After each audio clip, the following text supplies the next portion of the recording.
वालेकुम, सुबह बखैर। तथाल organic farm. ये मैं आलमोस्ट अभी रत्ती गली पे हूँ। ये हमारे से ऊपर वाला जो डैम था ये पिछली बारिश में टूट गया था। तो एक्चुअली अब जो है ना, ये सारे का सारा पानी का प्रेशर जो है वो रत्ती गली को बियर करना पड़ता है। बाकी ये जनरली लैंडस्केप ठीक लग रहा है, कोई इतना इशू नहीं लग रहा। सिर्फ जो है वो डैम को स्ट्रेस वाली बात है, या बंद जो हमने दोबारा से रिपेयर किया था उसको स्ट्रेस है, क्योंकि नया बना हुआ है। तो ये यहाँ से अभी आपको उसका व्यू दिखाता हूँ तो आपको आइडिया होगा कि किस हालात में ओवरफ्लो हो चुकी है, क्योंकि काफ़ी सारा इनका लेवल नीचे चला गया था। अगर आप ये देखें तो ये यहाँ से साइड से ये ओवरफ्लो हो रही है। और ये जगह साइड मैंने जानबूझ के रिपेयर नहीं की थी, ये साइड रिपेयर कर ली थी। और ये साइड मैंने इसलिए छोड़ दी थी कि जो है वो जब बारिशें ख़त्म होंगी तो इंशाल्लाह फिर इसको रिपेयर करूँगा। तो इसमें काफ़ी सारा पानी भी समझ लें कि फिर ऊपर बराबर हो गया डिस्चार्ज के। और उसके अलावा ये है कि कटाई वगैरह मुझे तो कोई ख़ास नज़र नहीं आ रही। मैं बंद को भी करीब से देखूँगा तो पता लगेगा। तो पानी का वो जो एक रिलीज़ के लिए हमने साइड पे छोड़ी हुई थी तो वहीं से रिलीज़ हो गया। अब अगर आप ये देखें तो आपको आइडिया होता है कि जैसे ये पाइप्स लगे हुए हैं तो ये अब क्योंकि घास बन गई है इसमें, बल्कि इसको क्लीनिंग की ज़रूरत पड़ती है।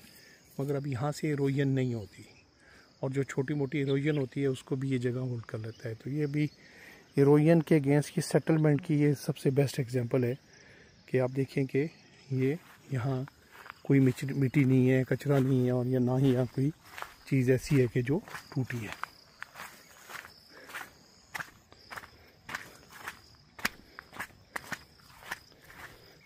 ये जो है ये हमारी जगह पहले टूट चुकी हुई है।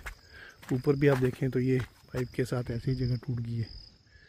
तो बस हमारा एक तो वो था कि ये ऊपर वाला बंद जो है ना ये ना टूटे, क्योंकि ये सारी फ्रेश खेत बना हुआ है। तो पोठवार है ही टेरेसेस। आपने बहुत जल्दी कोशिश करनी है कि आपके टेरेसेस जो है ना वो स्टेबल हो जाए। तो अभी देखिए हम रत्ती गली की तरफ नीचे डिसेंड कर रहे हैं। ये साथ साथ हमने कलमें लगाई हुई थी, कुछ इनमें पत्ते वगैरह भी निकले हुए हैं। आप ये देखें बड़ा अच्छा प्लांट बन गया है। इनमें तो थोड़ा बहुत गर्मी खुश्की लगी है, ये दोबारा हरा हो गया है, ये भी ठीक है। और इंशाल्लाह ऐसे बहुत सारे हैं जो कि आगे ठीक है। और इंशाल्लाह ये थोड़ा बहुत यहाँ हरियाली भी करेंगे। और बस इस शेप में जब ये बंद आएगा तो फिर ये प्रॉपर्ली सेटल होगा।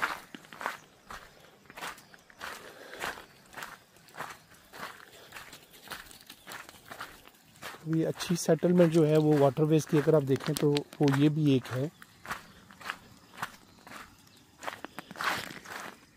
यहाँ अगर देखें तो ये भी एक पूरे का पूरा चैनल बड़ा खुला बनाया हुआ है पानी को मेंटेन करने। और मैं समझता हूँ कि शायद इसने हमें बड़ा आसरा दिया है।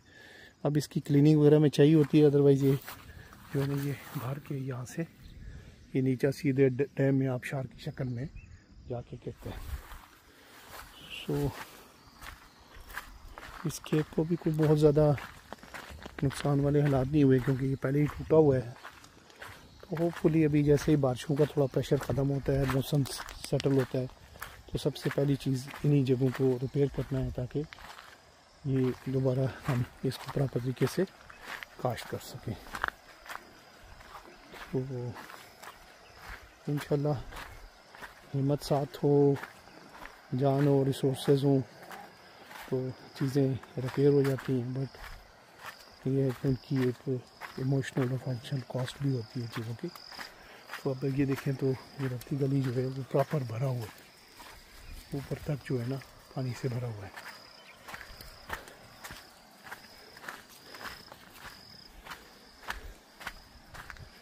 बस अब ये है कि इन जगहों पे थोड़ा थोड़ा घास निकल आए। हम भी कोशिश करेंगे कि जब हमें थोड़ा बहुत टाइम मिले तो इस जगह पे घास को लगा दें।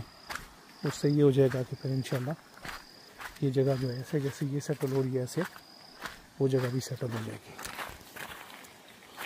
तो ये हम आगे जी रत्ती गली के बांध पे तो बंद तो जनरली ठीक लगता है, उसमें कोई इतना इशू नहीं है।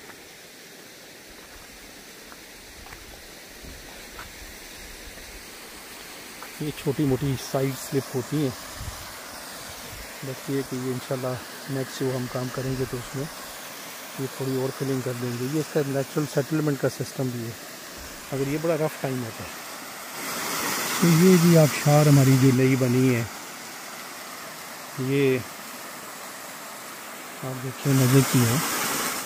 और ये जब इसमें डैम ऊपर टूटा, ये सारी जगह कट गई, तो ये सारा एक खेत पूरा नीचे ले गई है जगह।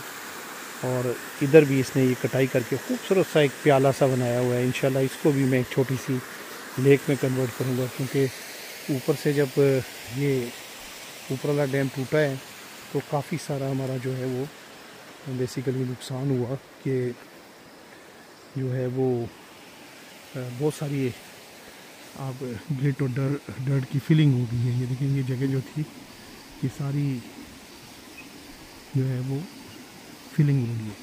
सो इसकी काफ़ी हद तक कैपेसिटी कम हो गई है। तो अब इसकी कैपेसिटी अगर हमने रिकूप करनी है और इसका जो ओवरफ्लो है उसको ज़ाया नहीं होने देना। तो अगर यहाँ देखें तो ये हमारी दीवार जो बनाई थी ये भी सेफ़ है। थोड़ी बहुत इसकी फिलिंग सेटलमेंट होने वाली है, इंशाल्लाह जल्दी कर देंगे। और बस ये फिर तो ये जगह रिकवर करेंगे ये वाली, तो इसमें भी ऐसे एक विंग वाली दीवार बनाएंगे और इस पुली के साथ जोड़ेंगे इंशाल्लाह। तो ये जो पानी है ये ऊपर लेवल तक स्टोर होने के काबिल हो जाएगा। और इंशाल्लाह इसको थोड़ा सा हम फिर रेज़ भी कर देंगे, क्योंकि उसके बाद हमारे पास गुंजाइश है। सो ये देखेंगे, ये हमारा पानी जो ओवरफ्लो होता है ये ऐसे वाटरफॉल की शक्ल में। एक्चुअली पानी का जो डिस्चार्ज था वो यहाँ था, और सिर्फ ये जो पिछली कटाई हुई है इसकी वजह से वो उधर दूर चला गया, तकरीबन 100 फुट दूर चला गया। और उसके आगे तकरीबन 150-200 फुट की जगह इसने आगे क्लियर की है। तो ये वो प्याला है जो मैं कह रहा हूँ कि अगर आप ये देखें ये सारा ऐसे गोल करके, और वहाँ उसका आगे नेक सी बनी हुई है, बस वो नेक कवर करें तो इंशाल्लाह ये भी जो है वो एक अच्छी सी फाउंडेज बनेगी। मगर ये भी नेक्स्ट प्रोजेक्ट है, इंशाल्लाह अगली बरसात से पहले इसको करेंगे। तो चलें, ये भी एक हमारी परेशानी होती है कि बारिश जो है उसने कितना नुकसान किया है। तो अल्हम्दुलिल्लाह अभी जो हमारा राउंड अभी तक लगा है उससे जो है वो इतना समझ लगी है कि कोई मेजर नुकसान नहीं हुआ। छोटी मोटे मेंटेनेंस की चीज़ें हैं जो आज दिन को बच्चे जो है ना वो अटेंड कर लेंगे, और इंशाल्लाह फिर जो है ना वो ये बेहतर हो जाएगी। मंजूर इधर देख, ये जो है ना ये जगह इसका ना बलू या किसी को लगा के मिट्टी ले जाके ना उधर, और इसको बेटा थोड़ी थोड़ी घास फेंकवा दो उसके ऊपर। ये इधर ना बुचड़ियाँ कहीं से निकलवा के ना, ताकि बेटा ये जगह थोड़ी सी ना सेटल हो जाए ना। इधर देख, इधर भी इसी तरह घास लगवा दो दोनों साइडों पे, बनियों पे, ठीक है, बनियों के नीचे की तरफ भी और थोड़ा सा ऊपर की तरफ भी ना।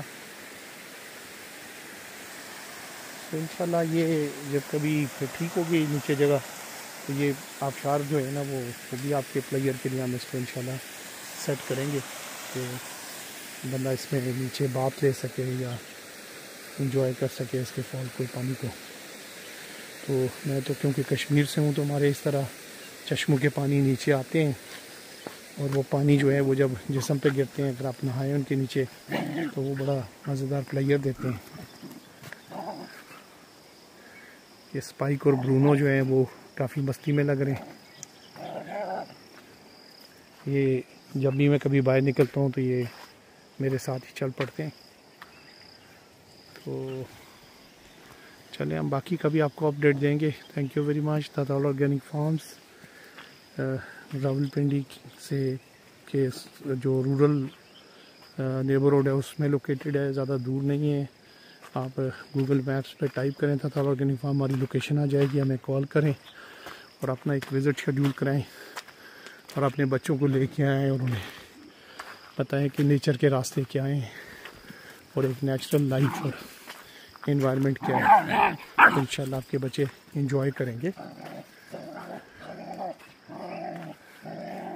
तो हमें याद रखिएगा, अपने आप और अपने बच्चों की, अपने नेबर्स की हिफाजत करें। अल्लाह हाफ़िज़।